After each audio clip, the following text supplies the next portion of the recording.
Bueno, Santiago, ¿Qué si tal? quieres, iniciamos de una vez.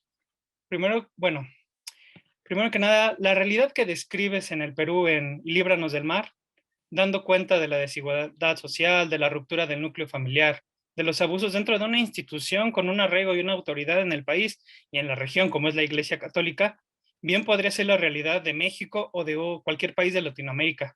¿Hasta dónde es una crítica social y hasta dónde un reflejo del día a día de muchos y sobre todo de una época? Bueno, creo que es en muchos aspectos el retrato de una clase social. El hecho de que en nuestros países sean tan desiguales hace que las clases más altas vivan acorazadas del resto, sintiéndose amenazadas por el resto, ¿no? Con muros para protegerse de ellos, poniendo a sus hijos en colegios diferentes, viviendo en barrios diferentes. ¿Sí?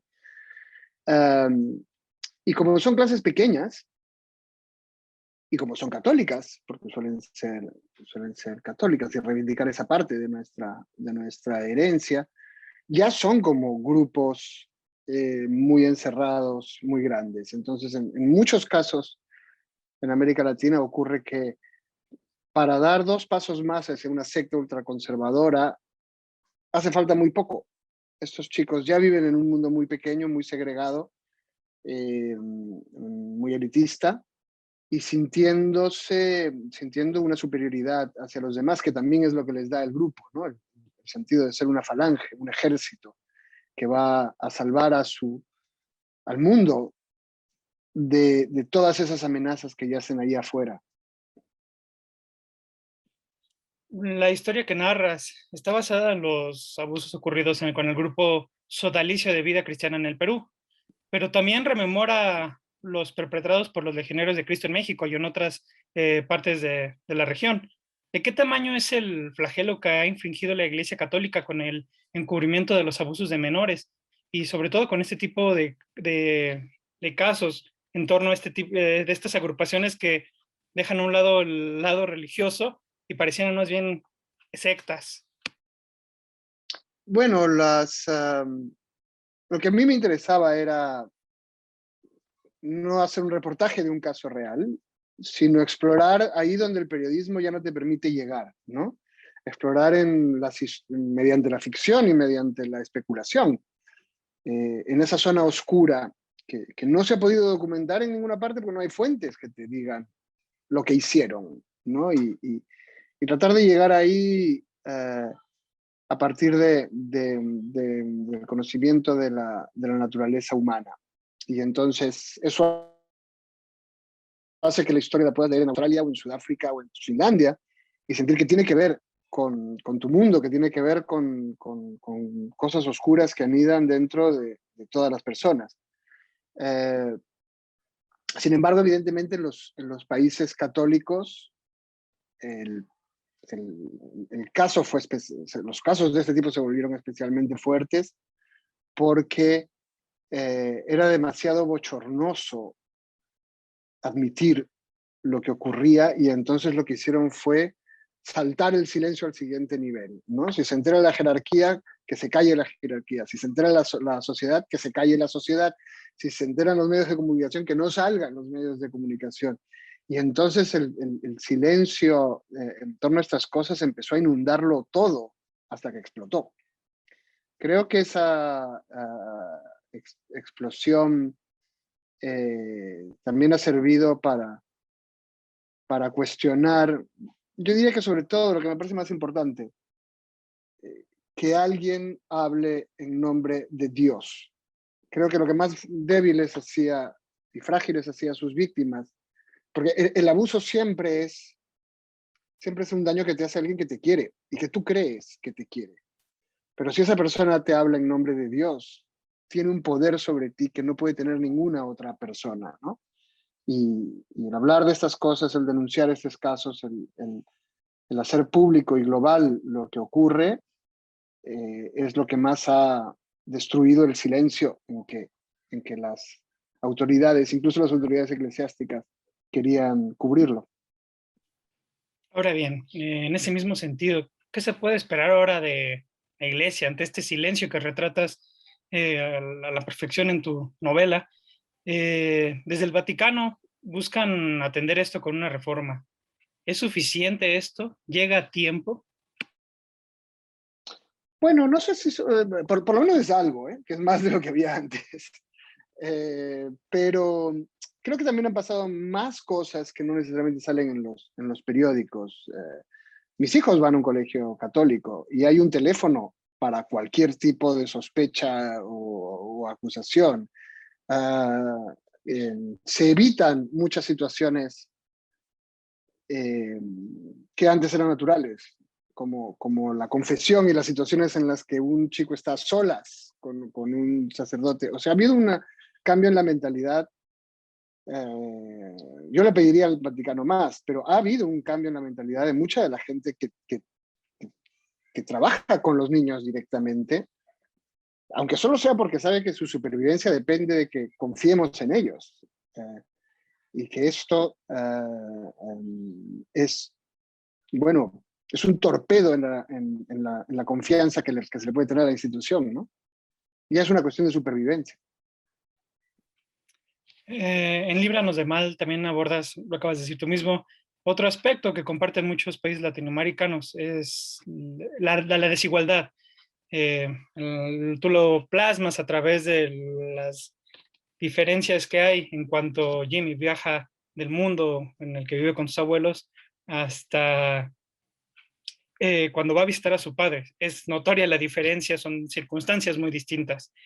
Esta es una realidad que se está buscando ya atender en, no solo en Latinoamérica, incluso en Europa hay un cierto tipo de intentos. ¿Consideras que este es uno de los principales retos a vencer ahora en la región o antes ves otros? No, yo de hecho creo que la desigualdad es una urgencia, porque además crea una sociedad enfrentada. Lo veo ahora en el Perú, en las elecciones, que hay un país dividido por la mitad, como ya lo he visto en su momento en Bolivia, en Argentina, en muchos países. La desigualdad hace que las sociedades se sientan de un grupo y contra el otro. Y vamos a vivir juntos, nos guste o no. O sea que el ambiente de enfrentamiento es completamente inútil, improducente, y la eh, y tiende a crear una atmósfera que hace imposible resolver los problemas. A través de los diálogos entre Jim y su abuelita, esta mamatita, se asoma el asunto de la política. Ellos, al ser del extracto social al que pertenecen, dan cuenta, y obviamente hasta al estar apegados a la religión católica, dan muchas veces cuenta de sus tendencias de derecha, centro derecha. Previo a la jornada electoral del 6 de junio, tú habías comentado que no hay opciones políticas que generen ilusión. ¿Crees que se trate de un maleficio solo de la región, del Perú, o qué piensas? No, la polarización es un fenómeno que alcanza a todas las democracias actuales, en América y Europa por lo menos. Y no solamente se ve la desigualdad creciente, también en Europa, desde la crisis anterior, sino también a, bueno, nuevas formas de comunicación, ¿no? Las redes sociales eh, van forzando una simplificación del debate público y una tribalización. Tú encuentras a tu grupo y te refugias en él, sea cual sea tu grupo, nacional, ideológico, activista o de cualquier tipo, y vas deshumanizando a los que piensan diferente que tú. Y como solamente hablas con gente que piensa como tú, te resulta cada vez más difícil entender a los que piensan algo diferente. Hay procesos ahí que tienen que ver con cosas que están pasando globalmente. Y luego hay una desigualdad, digamos, que es más intensa en América Latina que en cualquier lugar del mundo. Hace una semana, me parece, hablabas con la tercera sobre el proceso electoral del Perú. Decías que Pedro Castillo era un candidato nulo y que no es que fuera como comunista, como decía Keiko Fujimori. sino que hay que ser más organizado para ser comunista, citando lo que decías. Mm, En ese sentido, ¿qué viene para el Perú con el triunfo de Pedro Castillo? Pues ojalá que calma. Me daría muy por bien servido con que para empezar los dos candidatos y todos los demás que están en el Parlamento, porque hemos visto el culebrón de las presidenciales, pero prepárate para la segunda temporada, el Congreso, que tiene 130 nuevos personajes, a muchos de los cuales no los conoces y no sabes qué van a hacer. Necesitamos que se pongan de acuerdo en planes largos para hacer ese país gobernable. Hemos tenido 4 presidentes en 5 años. Uno de ellos duró una semana. Entonces es un gran momento para buscar acuerdos, consensos y planes de gobernabilidad, ¿no? Pero la polarización es más rápida para buscar votantes.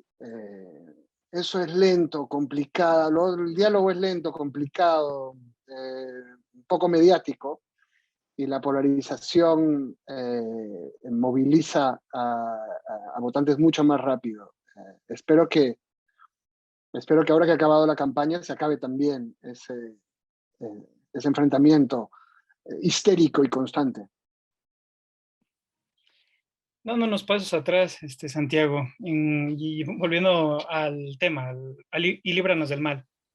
En cuanto a la estructura de la novela, sin dar muchos detalles para quien puedan leer esto, optas por dar un final abierto a una historia que desde el inicio te atrapa, es un thriller, tienes que leer y Gracias. leer y leer y leer porque quieres entender qué es lo que está sucediendo.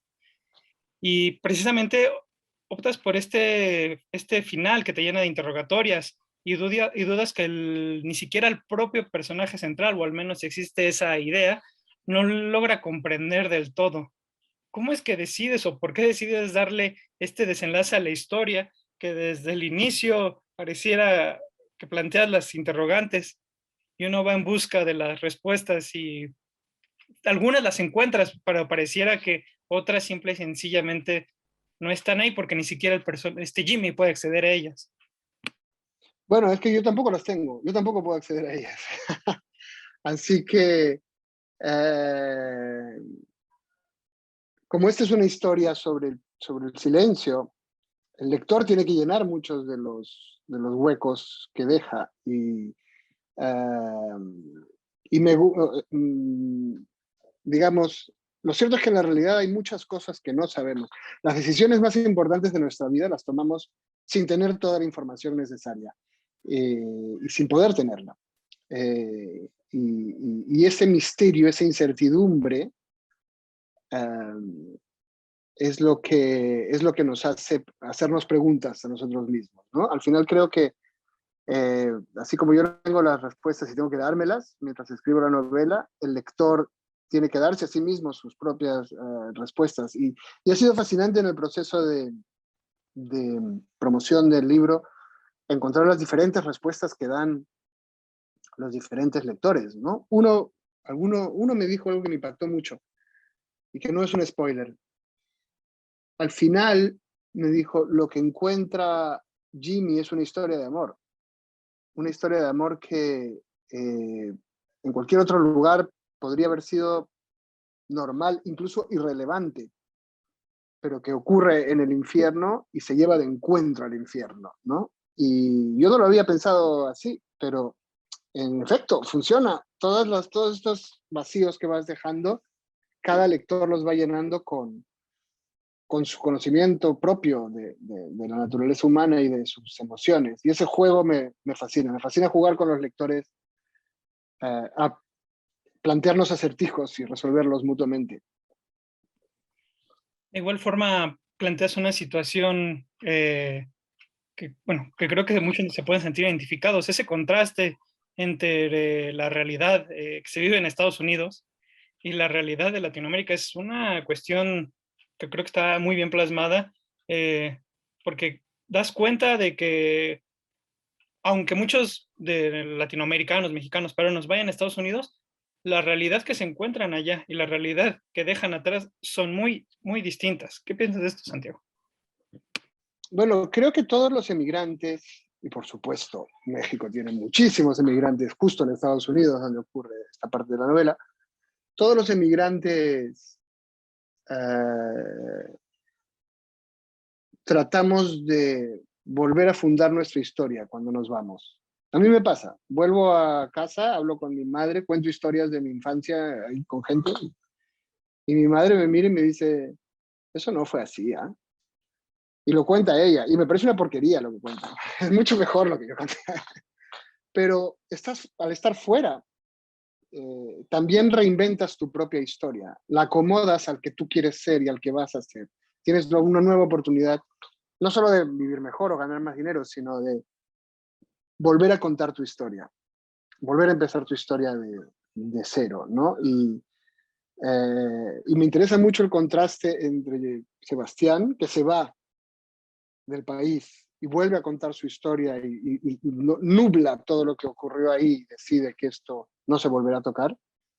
Y su madre, la que se queda en su país, Mamatita, presa de sus fantasmas, presa de esos misterios, que no puede escapar de esos misterios y que tiene que vivir negándolos, ¿no? Mamatita es como la dueña de una cristalería que tiene dentro un elefante. Está tratando de fingir que no está, pero se van rompiendo cosas conforme el elefante avanza y en algún momento está todo está a punto de todo de venirse abajo. Y creo que esa es la diferencia entre los que se quedan y los que se van, ¿no? Los que se quedan con el peso de las viejas historias y los que se van intentan contarse a sí mismos una nueva historia de quiénes son. Aunque tu pasado lo llevas dentro, nunca puedes escapar por entero de él. Finalmente, Santiago, mi última pregunta, una pregunta obligada, es sobre lo sucedido con Sanborns, que en un principio vetó la venta de Líbranos del Mar por una cuestión, según ellos dijeron, de sus políticas. Tengo entendido que esto ya quedó atrás, pero sí me gustaría saber Sí, cómo fue que llegó la denuncia a tus oídos y si alguien de esta cadena, el propio Carlos Slim, se pusieron en contacto contigo a raíz de la carta pública que difundiste. no. Nadie me habló. Hicieron un pedido de libro.